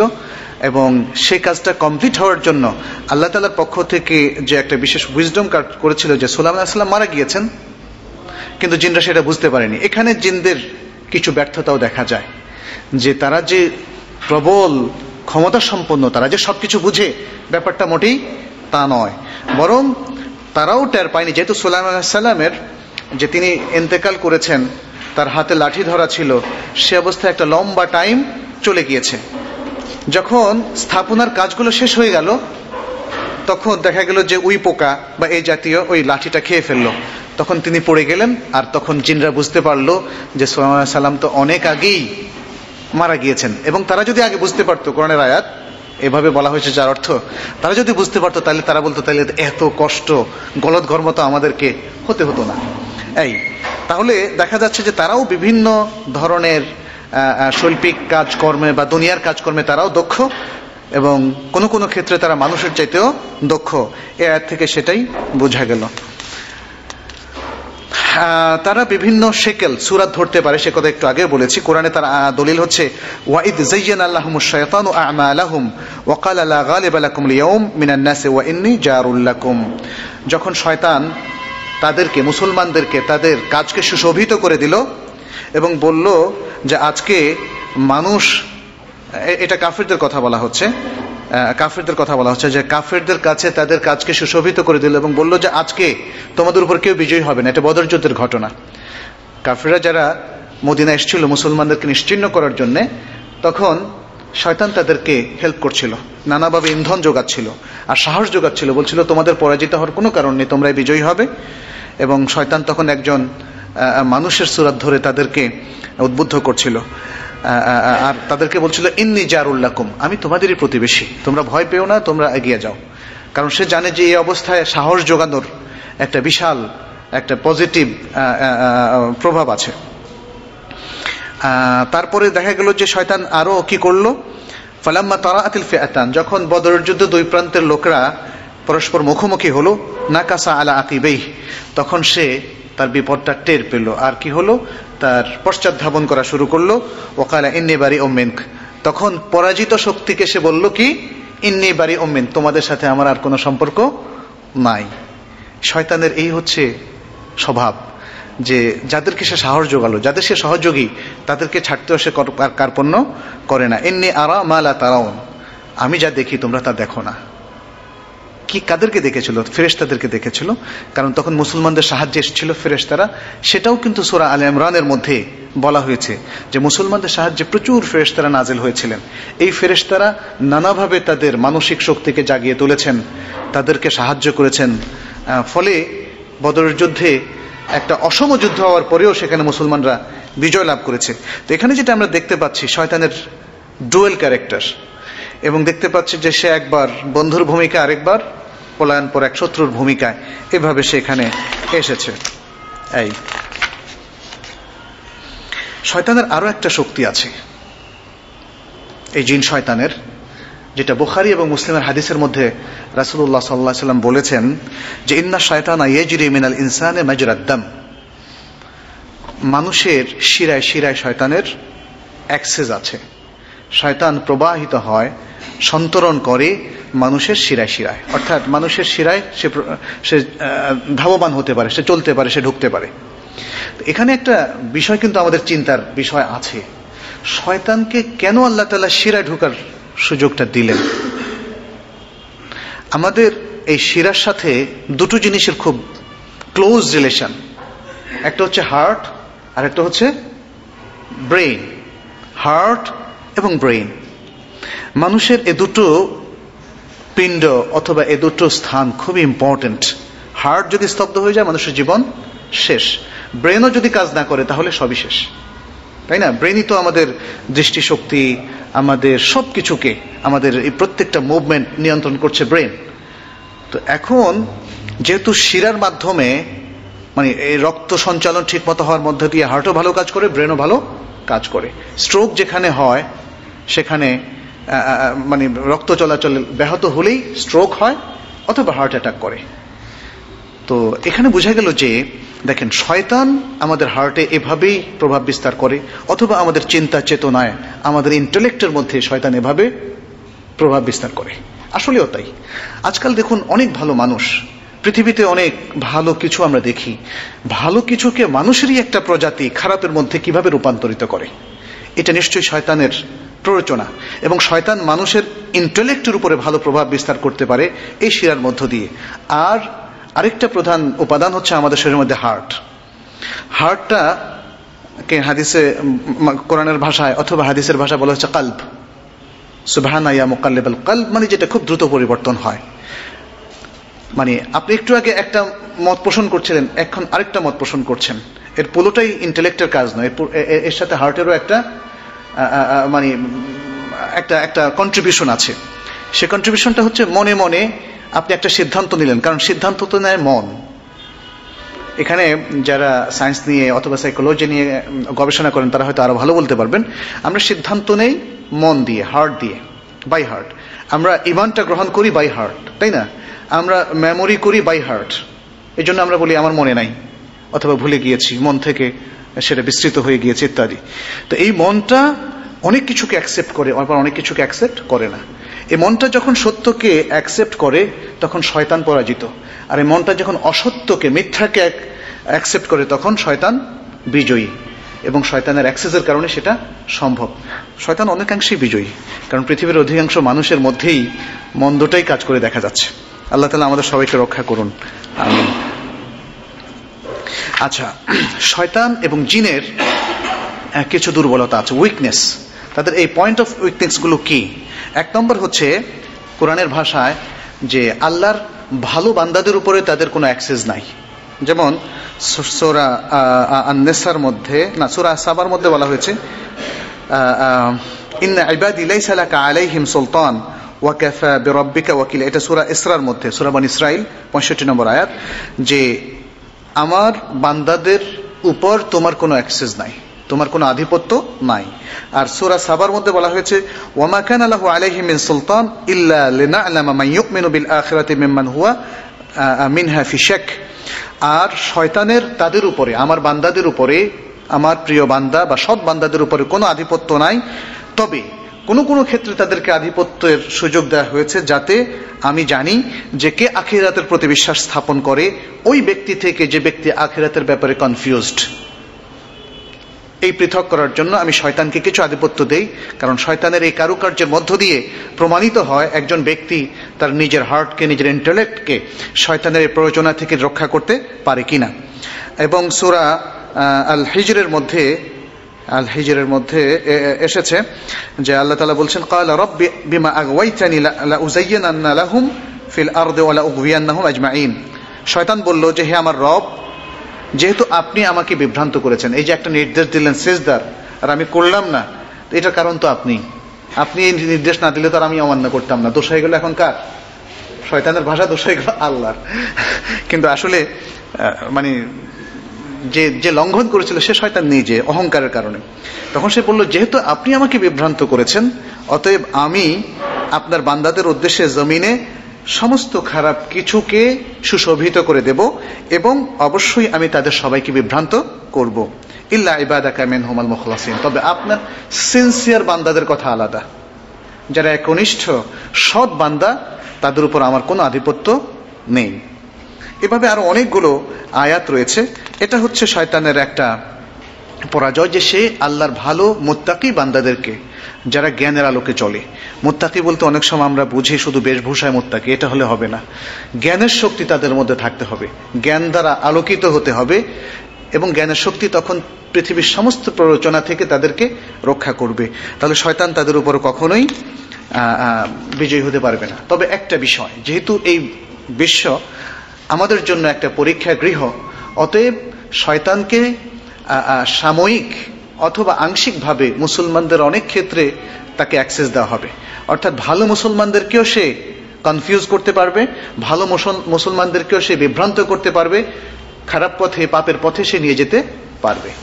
এবং পাপের পথে নেওয়ার পরে মুসলমানরা যাতে তওবা করার, আল্লাহর দিকে ফিরে আসার সুযোগটা, স্কোপটা আবার গ্রহণ করে, আল্লাহ সেটা আমাদের কাছে চান।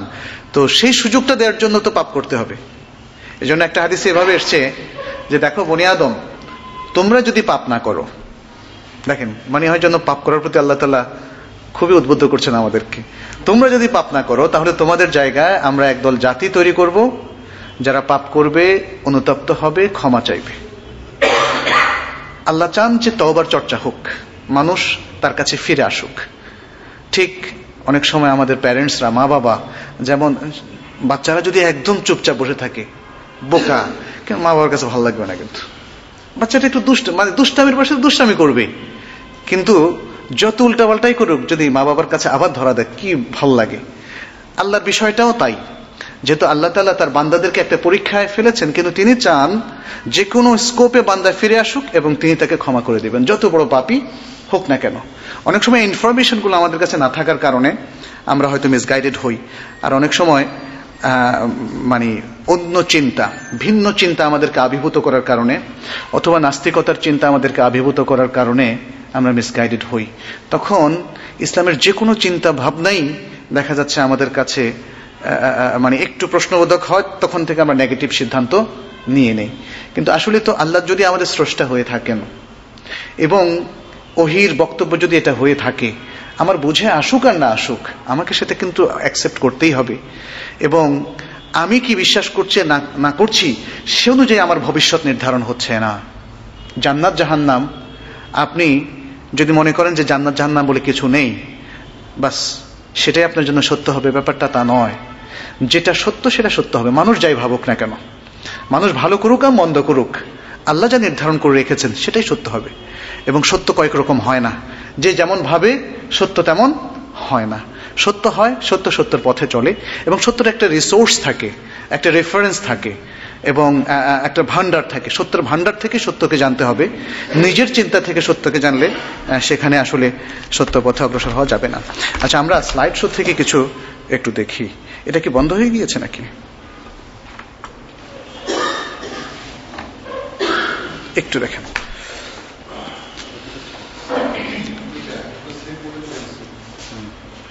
একটু দেখেন।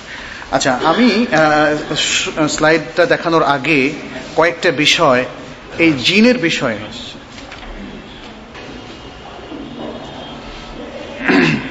কিছু বিষয় আমরা আলোচনা করেছি। যেমন জিনের যে ক্রিয়েশন, কোথায় থাকে তারা, তাদের যে সূরাত, এগুলো আমরা আলোচনা করেছি। জিনে ধরার বিষয়টা আছে আমাদের সামনে, মানে ভূতে ধরা যেটাকে আমরা বলি। আসলে কি মানব দেহে তাদের কোনো নিয়ন্ত্রণ আছে কিনা, এ বিষয়টা আমাদের সমাজে অনেক সময় একটা প্রশ্ন সৃষ্টি করে। এখানে দুটো বই আছে, আপনারা পড়তে পারেন এ সম্পর্কে, এবং এগুলো মনে হয় PDF কপিও আপনারা ইন্টারনেটে পাবেন। দ্য ওয়ার্ল্ড অফ দ্য জিন and Devil's in the light off the Quran and the Sunnah, Omar Al আশকার, doctor Omar আল আশকার, তিনি ফুল প্রফেসর, জর্ডানের একজন প্রফেসর তিনি। আর আরেকটা হচ্ছে প্রোটেকশন ফ্রম জিন অ্যান্ড ডেভিলস, আব্দুস সালাম বালি, তার লেখা। জিন শব্দটার অর্থ মনে হয় আমরা বলিনি, তাই না? জিন মানে কি? জান্না এজন্য মানে লুক্কায়িত থাকা। এজন্য মানুষের যে ভ্রূণ, মায়েরা কনসিভ করার পরে যে ভ্রূণটা তাদের থাকে সেটাকে বলা হয় জানিন, আরবিতে বলা হয় জানিন। মায়েদের পেটে যে ভ্রূণটা থাকে তাকে বলা হয় জানিন। আর জিন আর জানিন এক জিনিস নয়। জিন হচ্ছে এটা একটা প্রজাতি, যেটা যেটা আল্লাহ তাআলা এই পৃথিবীতে যে দুটো প্রজাতি সৃষ্টি করেছেন, যাদেরকে তিনি শরিয়ত দিয়েছেন, বিধান দিয়েছেন মানার জন্যে, সেই দুটো মধ্যে একটা হচ্ছে জিন, একটা হচ্ছে ইনসান বা মানুষ।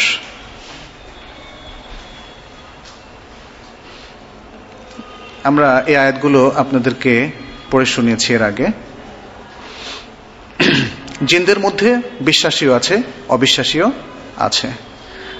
যেটা তারা বলেছে সূরা জিনের মধ্যে, ওয়া আন্না মিন্নাল মুসলিমুন, আমাদের মধ্যে আছে মুসলিম, ওয়া মিন্নাল কাসিতুন, এবং আমাদের মধ্যে আছে সীমালঙ্ঘনকারী।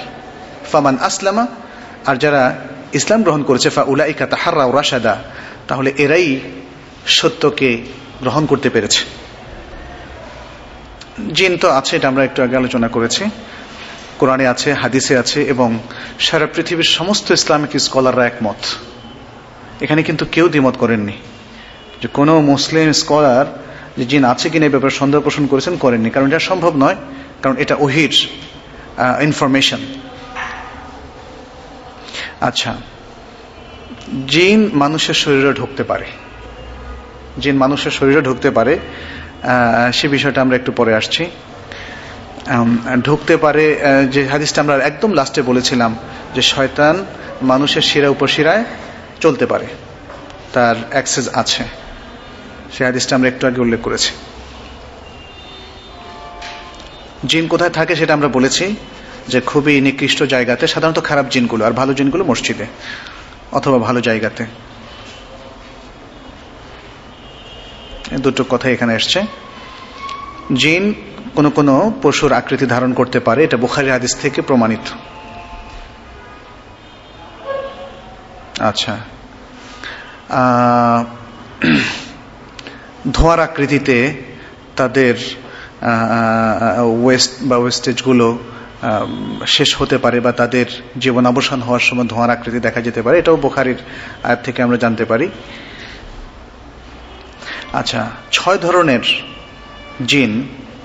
জিনকে অ্যাপয়েন্টমেন্ট দেওয়া হয়েছে। 6 ধরনের জিন। এক ধরনের হলো যারা যখন সালাত আদায় করে সালাতের মধ্যে তাদেরকে মিসগাইডেড করে, মানে বিভ্রান্ত করে যে তোমার সালাতটা হয়নি, ওয়াসওয়াসা দেয়, অথবা তাকে মানে মনোসংযোগটা নষ্ট করে দেয় ইত্যাদি। দ্বিতীয় হচ্ছে যারা স্বামী স্ত্রীর মধ্যে বিভক্তি সৃষ্টি করে, সাধারণত সেটা জাদুর মাধ্যমে। জিনদের মধ্যেও একদল জাদুকর আছে, যেই জাদুকরদেরকে মানুষ, তাদের সঙ্গী মানুষরা, খারাপ মানুষেরা কাজে লাগায় এবং তার মাধ্যমে তারা অনেকটা আমাদের কাছে যেটা অসাধ্য তারা সেটা মানে সাধ্যের মধ্যে নিয়ে আসে।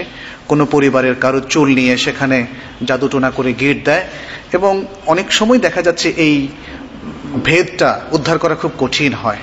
আমরা শুধু গেস করতে পারি বা বুঝতে পারি, কিন্তু এর থেকে উত্তরণটা আমাদের অনেক সময় জানা নেই। তো যাতে এই ধরনের জাদুটোনা জিন কিংবা মানুষের পক্ষ থেকে না হতে পারে, আমরা কিছুক্ষণ পরে তার কিছু ট্রিটমেন্ট, শরীয়তের দিক থেকে কিছু ট্রিটমেন্ট উল্লেখ করব। তৃতীয় হচ্ছে কিছু জিন আছে যারা বাজারের মধ্যে থাকে। একটা হাদিসে এসছে যে তুমি সাধারণত হাটের কথা, মানে আজকালকার বাজার তো সারাক্ষণই মানুষ থাকে, কিন্তু যে বাজারগুলোতে সাধারণত বসে, হাটের মতো বসে, সেখানের ক্ষেত্রে বলা হচ্ছে যে তুমি প্রথম ব্যক্তি ঢুকো না সেখানে। অবশ্যই কেউ না কেউ তো ঢুকবেই, কিন্তু বলা হচ্ছে আপনাকে, আমাকে, সবাইকে, আমি যেন প্রথম ব্যক্তি না হই, আমি আমার ব্যাপারে সতর্ক থাকবো। কেউ না কেউ তো ঢুকবে, সেটা অসতর্ক ব্যক্তি ঢুকবে। আবার বলা হয়েছে যে তুমি শেষ ব্যক্তি হইও না যে সবার শেষে বাজার থেকে বের হবে। কেন? কারণ সেখানে জিন থাকে। বাজারও জিনদের একটা স্থান, এখানে তারা নানা ধরনের কুকর্ম করে থাকে। চতুর্থ হচ্ছে যারা মিথ্যাকে মানুষের কাছে সুশোভিত করে। এবং পঞ্চম হচ্ছে যারা প্রাকৃতিক যে দুর্যোগগুলো হয়, সে দুর্যোগের সময় যারা মানুষকে বিভ্রান্ত করে, আল্লাহর দিন থেকে সরিয়ে নেয় এবং তখন হয়তো অনেকের কানে এইভাবে তুলে দেয়, দেখো তুমি দরিদ্র মানুষ, তোমার কি দোষ, অথচ আল্লাহর মানে বিপদটা এসে পড়লো তোমারই উপরে। তার মানে হচ্ছে দুনিয়াও শেষ, আখিরাতও শেষ। এবং ষষ্ঠ হচ্ছে মানুষের মধ্যে এমন কিছু প্ররোচনা দেওয়া যাতে তারা অ্যাডাল্টারি বা এরকম কোনো পাপের মধ্যে তারা লিপ্ত হয়। এখানে আরেকটা বিষয়, সাধারণত আমরা অন্য ধর্মের অনেককে দেখি তারা ফেরেশতাদের মধ্যে খারাপ ফেরেশতাও একটা আছে বলে তারা বিশ্বাস করে, কিন্তু ইসলামের বিশ্বাস হচ্ছে ফেরেশতাদের সকলেই ভালো এবং ফেরেশতাদেরকে আল্লাহ তাআলা তৈরি করেছেন এমন নেচার দিয়ে যে তাদের সাধ্য নেই যে আল্লাহ তাআলার নির্দেশের ভায়োলেশন করে। আল্লাহ যা বলেন তাই তারা করে এবং তারা খায় না, তারা পড়ে না, তারা বিবাহ করে না ইত্যাদি। অতএব ফেরেশতাদের মধ্যে খারাপ ফেরেশতা বলে কিছু নেই, বরং জিনদের মধ্যে সেটা আছে। জিনরা সানসেটের সময় বিশ্বে বের হয় এবং অর্থাৎ সন্ধ্যা থেকে আরম্ভ করে রাত্রে তাদের বিচরণ বেড়ে যায়। আর এজন্যেই সানসেটের মধ্যেই সবাইকে ঘরে ফেরার জন্য একটা নির্দেশ ইসলামে আছে এবং সন্ধ্যার সাথে সাথেই সমস্ত খাবার দাবারও ঢেকে রাখার একটা নির্দেশ আছে, যাতে সেটা জিনের দৃষ্টিতে অথবা জিনের টাচে না আসে। এখানে ওই যে মুসলিম শরীফের একটা হাদিস আছে যে ইবলিসের আরশ বা সিংহাসন হলো কোথায়? পানির উপরে। আচ্ছা, এখানে একটা দোয়ার বিষয়ে বলা হয়েছে, আল্লাহুম্মা জান্নিবনা শায়তান ও জান্নিবি শায়তানা মিম্মা রাযাকতানা। কারণ শয়তান চায় মানুষের সন্তানগুলো নষ্ট হয়ে যাক, গর্ভে নষ্ট হয়ে যাক, অথবা মানে প্রতিবন্ধী হোক ইত্যাদি নানা ধরনের বিষয়গুলো আছে। এখানে যদিও সায়েন্টিফিক ব্যাখ্যা আছে, একটা বাচ্চা কেন প্রতিবন্ধী হয় তার একটা সায়েন্টিফিক ব্যাখ্যা অবশ্যই আছে, কিন্তু সেখানে শয়তানের ইন্ধন, শয়তানের কোনো, আজকাল তো আমরা এটাও দেখি যে চিকিৎসার ভুলের কারণেও কিন্তু অনেক প্রবলেম দেখা দেয়, তাই না? একজন অ্যাডাল্ট ব্যক্তিরও, ছোট বাচ্চারও এবং মানে মায়ের গর্ভস্থ সন্তানেরও কিন্তু অনেক ক্ষতি হয় ডাক্তারের ভুল ডায়াগনোসিসের কারণে অথবা ভুল পরামর্শের কারণে। সেক্ষেত্রে শয়তানের নিশ্চয়ই এই অ্যাক্সেসটা অস্বীকার করার মতো নয়। এই জন্যই এই দোয়াটা পড়া, আল্লাহুম্মা জান্নিবি শায়তানা জান্নাবনা শায়তান ও জান্নাবি শায়তানা মিম্মা রাযাকতানা, হে আল্লাহ শয়তানকে আমাদের থেকে দূরে রাখো এবং আমাদেরকে যে রিজিক তুমি যে সন্তান দিবে সে সন্তানের কাছ থেকেও শয়তানকে দূরে রাখো, অর্থাৎ শয়তানকে স্পর্শ করতে দিও না। ব্ল্যাক ম্যাজিক যেটাকে আমরা জাদু বলি, এই ব্ল্যাক ম্যাজিক অথবা সেহের, এটা আসলে যারা জাদু করে এবং যারা জিন শয়তান এদের উভয়ের কর্মসংযোগে এই কাজটা হয়ে থাকে। এজন্য আমি একবার ট্রেনে ভ্রমণ করছিলাম, নিজেই দেখলাম যে তাবিজ বিক্রি করছে। তো তাবিজটা খুলে দেখলাম যে হায় আল্লাহ, তাবিজের ভিতরে একটু মাটি আর একটু আঁকিবুকি লেখা, আর কিছু নেই।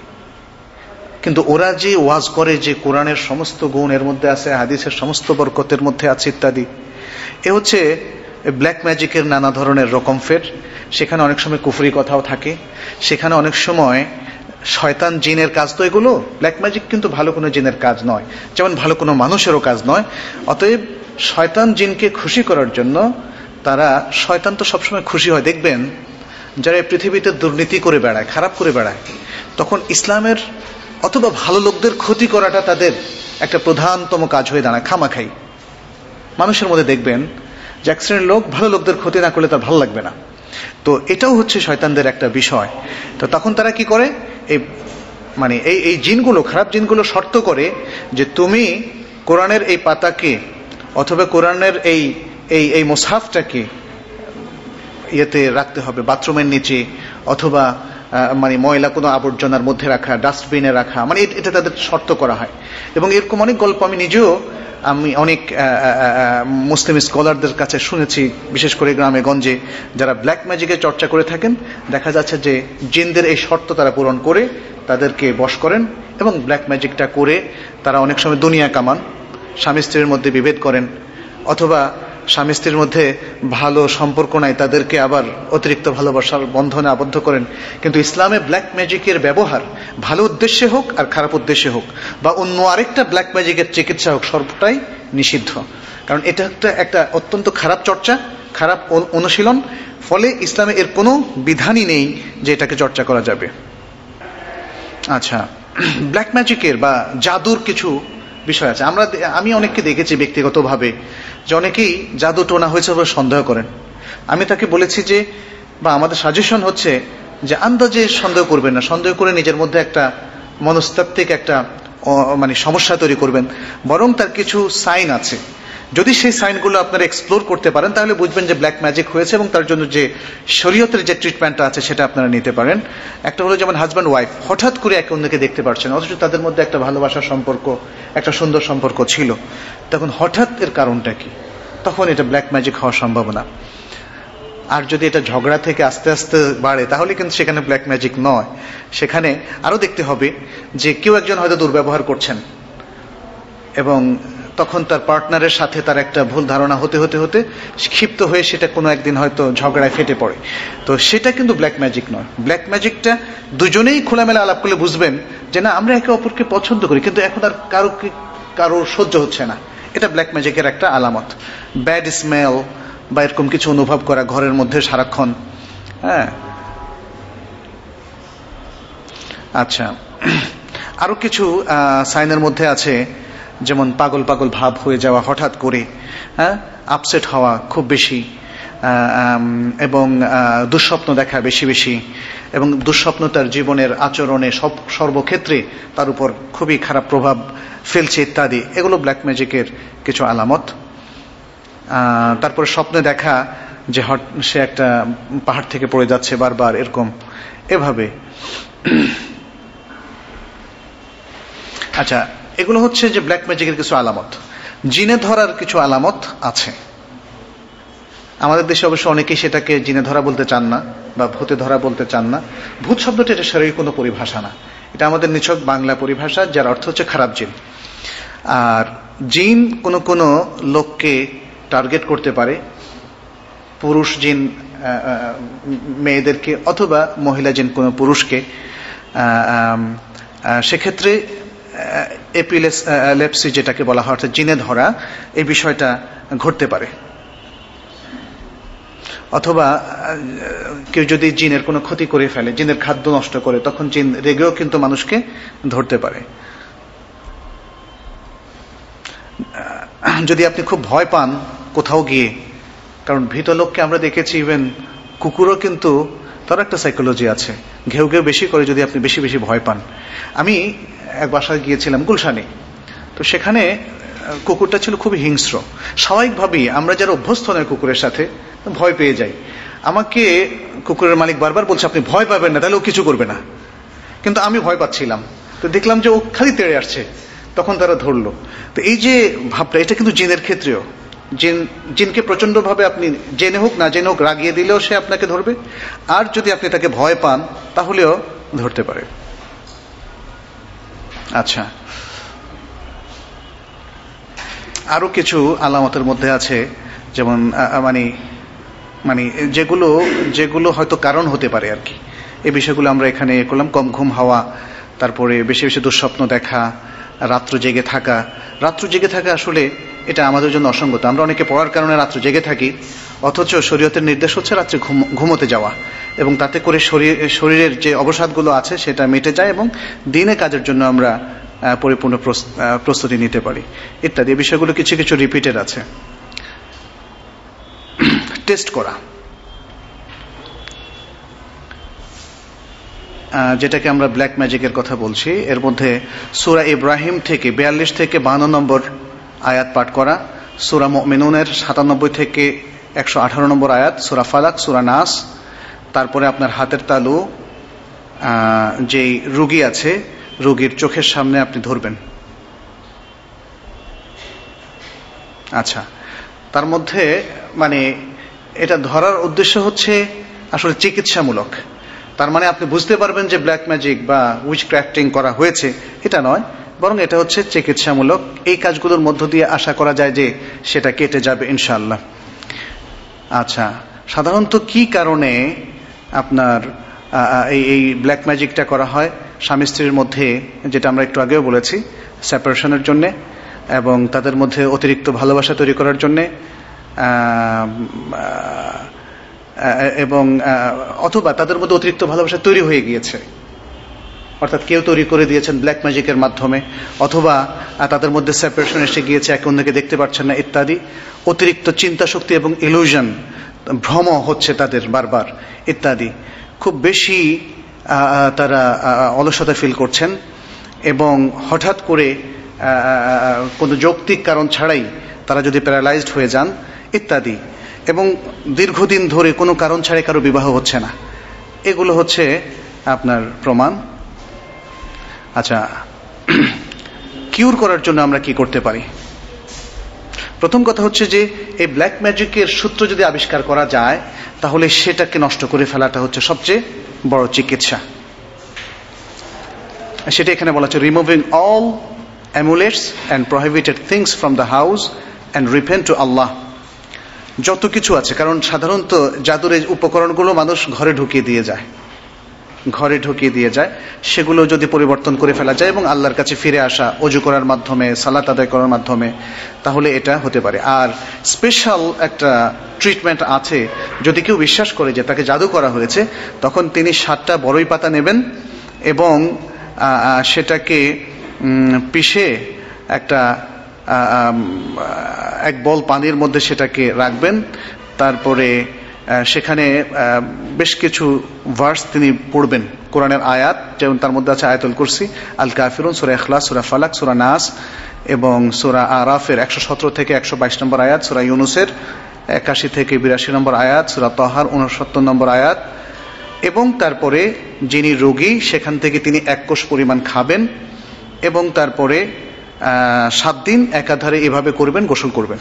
ব্যাস, এই ট্রিটমেন্টটা যদি করেন তাহলে আশা করা যায় যে ইনশাল্লাহ কেটে যাবে। অনেক সময় এই কাজটা করা হয় বন্ধ্যাত্বের জন্য, মানে যেন সন্তান না হয়, সেক্ষেত্রেও আমরা সেই সেম ট্রিটমেন্টটা আমরা করতে পারি, এবং তার কিছু আলামতও এখানে আছে। পিতামাতার নাম উল্লেখ করে অথবা কারো পোশাক নিয়ে কিংবা আরও নানা পদ্ধতিতে এই উইচক্রাফটার অথবা মানে যারা ব্ল্যাক ম্যাজিক করে তাদেরকে চেনা যেতে পারে।